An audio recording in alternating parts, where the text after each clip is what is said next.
muchas gracias. Lo primero, Elías, igual que mis compañeros, que Gaspar, que Lola, pues agradeceros lo primero la oportunidad de compartir con vosotros esta cuarta edición del simposio. Por supuesto, desearos que sea todo un éxito, como seguro va a ser en su conjunto. Y agradecer también pues, a todos los que están presentes en la sala y a aquellos que nos siguen a través de internet. Nosotros mismos estábamos haciendo ese doble ejercicio, ¿no? de estar viendo a los compañeros aquí en directo y recibirles aquí en el ordenador desde las distintas salidas que le estáis ofreciendo, lo cual ilustra sobre la potencia y el interés que despierta y que tiene actualmente esta tecnología desde luego en el ámbito científico, ¿no? Simplemente puntualizar, tanto Sergio Álvarez como un servidor somos profesores que compartimos la tarea dentro del grupo SONmedia, que pertenece a la Universidad Complutense, pero somos actualmente profesores de la Universidad Rey Juan Carlos, más que nada porque ya saben estas cosas que si no igual luego se lo toman incluso a aquellos que nos pagan. Bien, vamos a ir alternando un poco la palabra, porque como bien decía Elías, venimos trabajando en el ámbito de lo que supone la investigación en el grupo SONmedia, pero de forma también en lo que supone el desarrollo profesional, bastantes años en el campo de los contenidos digitales, no solamente los de comunicación, sino también en el ámbito educativo, y por lo tanto muchas de las reflexiones que vamos a plantear a continuación, algunas pues retomando esas preguntas que lanzaba Gaspar y que yo creo que nos van a generar luego un debate muy interesante con la sala y con los seguidores del simposio, tiene que ver precisamente con posiblemente esa cola, ¿no? de usuarios que actualmente sí han decidido dar un determinado paso para salir de esa posición más estática.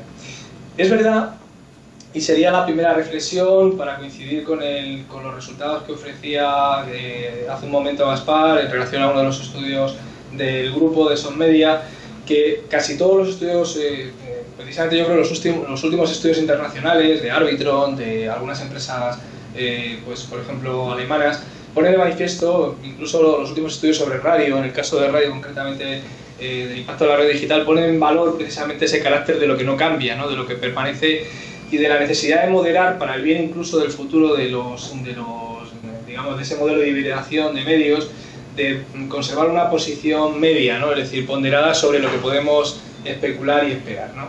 Pero de alguna forma nuestra presentación, partiendo de esa reflexión, y paso a la siguiente diapositiva, que trata de reflejar esa idea de lo que es el nuevo ecosistema, sí que plantea que dentro de lo que efectivamente supone la situación actual de impacto en términos de uso, en términos de audiencias de los nuevos sistemas de distribución de contenidos, aun teniendo esas reservas, es evidente que se está generando un nuevo modelo que generalmente, como suele pasar y explican algunos de los estudios sobre curva tecnológica, normalmente el marketing va por delante, vende mucho el producto y genera luego una curva de desencanto, ¿no? Que luego normalmente se recupera con el paso del tiempo, ¿no? Que posiblemente estamos en algunos casos superando esa primera curva del desencanto y encontrando nuevos modelos más adecuados y más exactos de lo que supone el uso de los medios en estas nuevas tecnologías.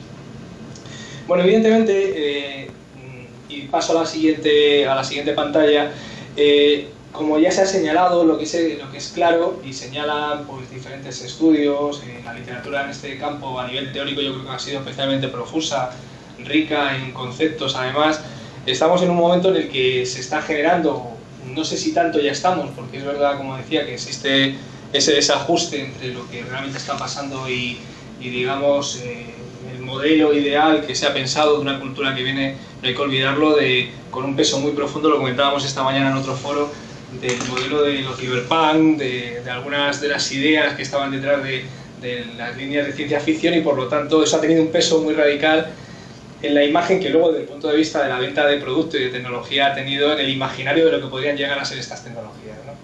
Pero sí es verdad que nos encontramos ante, como se ha señalado, un campo de juego que empieza a ser diferente, que permite desde luego, y vamos a intentar poner ejemplos, generar un nuevo modelo de construcción social de la información, que es, también hay que señalarlo, disimétrico según los países, es decir, todos los países no están respondiendo de la misma forma, no todas las culturas en la misma forma de abordar la producción de conocimiento y de contenido, ¿no? Había un informe que reflejaba hace relativamente poco que, siendo el español un idioma que tiene con sus distintas variantes un impacto a nivel poblacional muy amplio. Sin embargo, en producción de contenidos, por ejemplo, en ámbitos como la Wikipedia, está al nivel del polaco, lo cual no deja de ser sorprendente, ¿no? Es decir, trabajan mucho los polacos, o en general la producción que tenemos los hispanohablantes en este tipo de ámbitos es pequeña. Entonces, es verdad que existe, sobre todo en el marco español, una asimetría importante en cuanto a la imagen y en cuanto a lo que realmente está sucediendo, pero no es menos cierto también que no está sucediendo así, insisto, en todos los ámbitos. Es verdad que estamos en un ámbito cultural de producción de contenidos en el que lo importante y lo relevante empieza a ser también, aunque sea en un pequeño modo, en una pequeña fracción, en un modelo de reutilización constante de esos contenidos, que está poniendo en jaque también, y tiene que ver mucho también esa coerción con los modelos de control, por ejemplo, legales, o de lo que tradicionalmente han sido los derechos de autor, es decir, qué se puede hacer a partir de... En esto, lógicamente, pues hay algunos elementos que son relevantes desde el punto de vista de la reflexión de por qué en unos países avanzan determinadas cosas más y en otros relativamente menos. Bien, evidentemente el foco de lo que nosotros queremos plantear, y aquí pues Sergio, tú cuando tranquilo, quieras, me interrumpes, está vinculado con qué supone en este nuevo marco, en esa nueva infosfera de contenidos, de información, de distribución de contenidos tradicionales, de consumo de contenidos tradicionales o de formatos tradicionales, que supone la emergencia de un determinado tipo que tiene unas características, un determinado tipo de contenidos que posee unas características diferenciales, y básicamente es el carácter de abierto, ¿no? Vamos a intentar ver qué es lo que hay detrás de eso y qué es necesario, o qué condiciones, qué ecosistema es necesario para que, digamos, emerja también ese modelo de producción de contenidos, más allá de las resistencias, evidentemente, que compartimos a nivel social, a nivel psicológico, la pereza. O sea, yo siempre digo que lo interactivo es muy interesante, pero es agotador, ¿no? Y entonces la gente también, el usuario es consciente de eso. Bien, evidentemente, la primera reflexión, y estoy en este momento en la pantalla que refleja contenidos digitales abiertos, es esa idea de lo que se ha venido a llamar cultura remix o remixología, o con unos términos a veces tan singulares, también vinculado a un modelo de consumo que en eso sí que yo considero que hay un cambio importante, y es ese modelo de cultura snack también, ¿no? De cultura frágil, lábil de consumo, que tiene aspectos seguramente muy interesantes, pero también algunos que no son tantos, ¿no? Y algún debate también en torno a eso.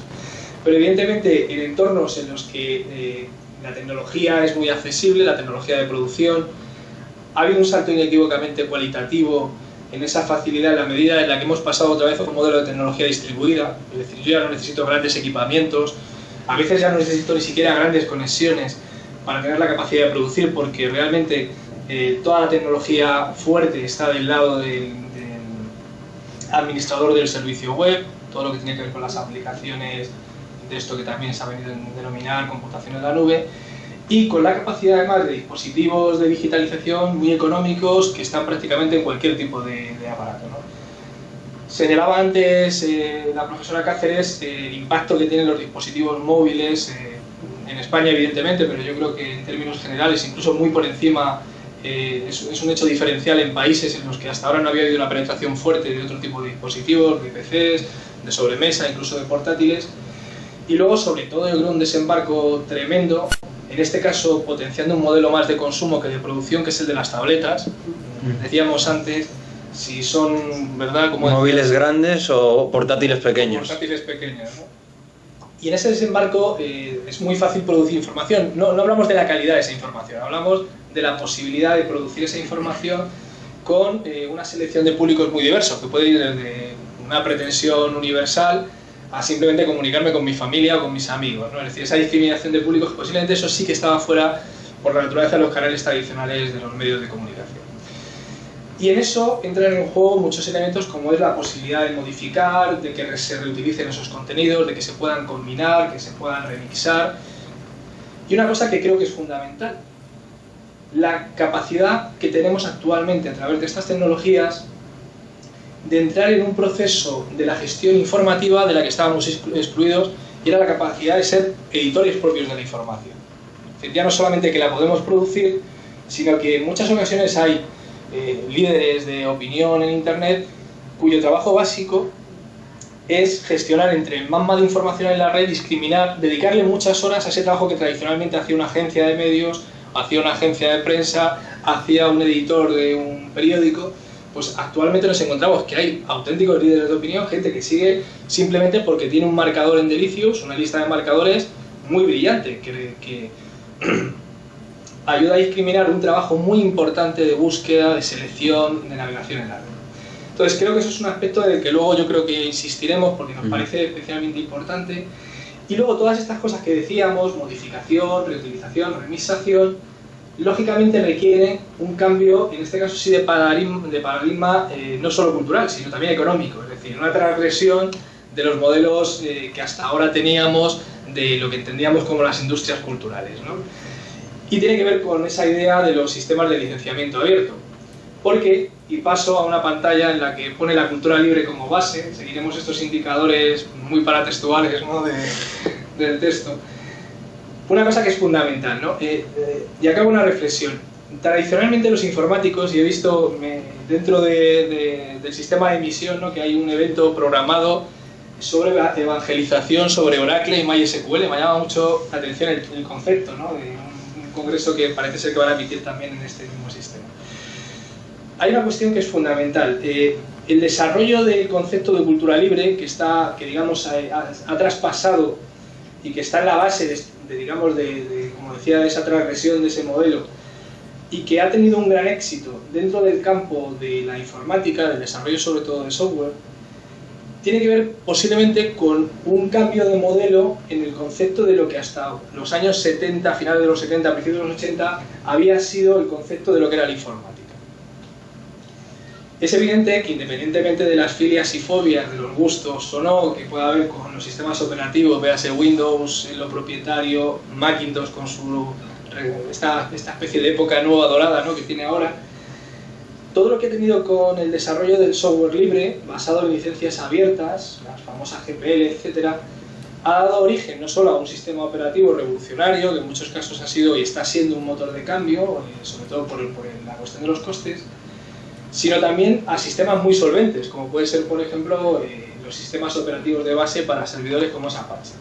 Un ejemplo de un sistema que, partiendo del concepto de cultura libre abierta, de ese paradigma conceptual, ha conseguido que actualmente la mayor parte de servidores en el mundo estén soportados bajo ese sistema. Ese modelo o esa revolución que tiene que ver con un concepto del copyleft, jugando un poco ahí con la idea de lo del copyright, ¿no?, un poco una especie de broma macabra, con una idea de desarrollo vírico, esa pelea o esa discusión entre cómo se construye mejor, ¿no?, o dónde se construye más, en una catedral o en un bazar, ¿no? Esa idea de lo que son las libertades básicas del software libre, ¿no?, que se muestran en la siguiente pantalla, ¿no? Es decir, si tú quieres que la comunidad, que el colectivo pueda producir, pueda desarrollar, pueda generar, en este caso, software informático, pero si quieres que produzca también contenidos, primero tienes que garantizar un uso libre, lo cual no significa gratuito. Lo digo para ya ir salvando ese tipo de preguntas. Luego tienes que permitir que alguien estudie y modifique eso que tú has hecho. Tienes que, en tercer lugar, permitir una distribución libre de eso que se hace y, por lo tanto, solo así se conseguirá un proceso de mejora y publicación de ese contenido. Bien, eso evidentemente que, como digo, ha sido el eje básico del desarrollo en el ámbito de la cultura libre basada en el concepto inicial del desarrollo de software. Desde el año 2000 se ha tratado de trasladar al mundo digamos, de los contenidos en general, ¿no?, de la digitalización de contenidos. No es casual que coincida con el año de la burbuja, ¿no? Todos sabemos que Internet empieza con un modelo muy libre, que luego básicamente se queda en manos de las grandes corporaciones porque son las que pueden tener los sistemas para desarrollar contenidos. Se vende mucho humo, en parte, pues, sobre todo desde el punto de vista de lo que es la confianza en el marco de venta de ese producto. Se descubre que aquello no vale nada, se hunde y se reformula en torno a cuestiones como los estándares, la modularidad del contenido, etc. Y sobre todo una reflexión básica sobre cómo cambiar el sistema de gestión y cómo cambiar los modelos de recuperación económica de las inversiones que se hacen en contenidos. Y esto es un tema caliente, que hay mucho que debatir, ni siquiera nosotros a veces nos ponemos muy de acuerdo sobre cuáles son las aristas de ese fenómeno, pero que está ahí, ¿no? Desde que en el año 2000 se lanza el modelo de licencia libre, que básicamente estaba basado en la digitalización de lo que entonces pues eran las primeros colecciones de cuadros, etc. Luego en 2001, una reacción que hay, si conocéis un poco el origen de Creative Commons, pues es una reacción que hay básicamente a través de un libro muy conocido que es El Código, que tiene que ver con, a su vez, una reacción ante la ampliación de los derechos de uso de autor, sobre todo los de carácter económico, una vez, ya sabéis, aquellos famosos de los 70 años, luego los 80, los 100, los 500, ¿no? Hay una reacción sobre todo ante un modelo dinamizador cultural, del uso de la cultura, pero también de producción de nuevos productos en la red. Nace esta idea, que es Creative Commons, basada en la idea de lo que es el copyleft. En 2004 hay una variación que no ha tenido tampoco mucho éxito, que se denomina como idea internacional. En 2005 sale un modelo legal que está compitiendo actualmente con Creative Commons, que es Color Juris. Y en 2007 se hace una definición, que la podéis encontrar en la red a través de un manifiesto, que es la de obra cultural libre, ¿no? Es decir, qué condiciones se tienen que dar para que realmente esto que estamos haciendo casi todos, de coger cualquier cosa en internet, buscar en Google o buscar en YouTube, utilizarlo sin preguntarle y sin encomendarnos a nadie, sin preguntar si esos contenidos están licenciados bajo copyright o los podemos utilizar, eso que se está haciendo y que a veces pues las compañías han sabido rentabilizar. Por ejemplo, YouTube, cuando alguien publica un contenido audiovisual sin control, pues de una forma muy inteligente le proponen a las empresas que se fidelicen.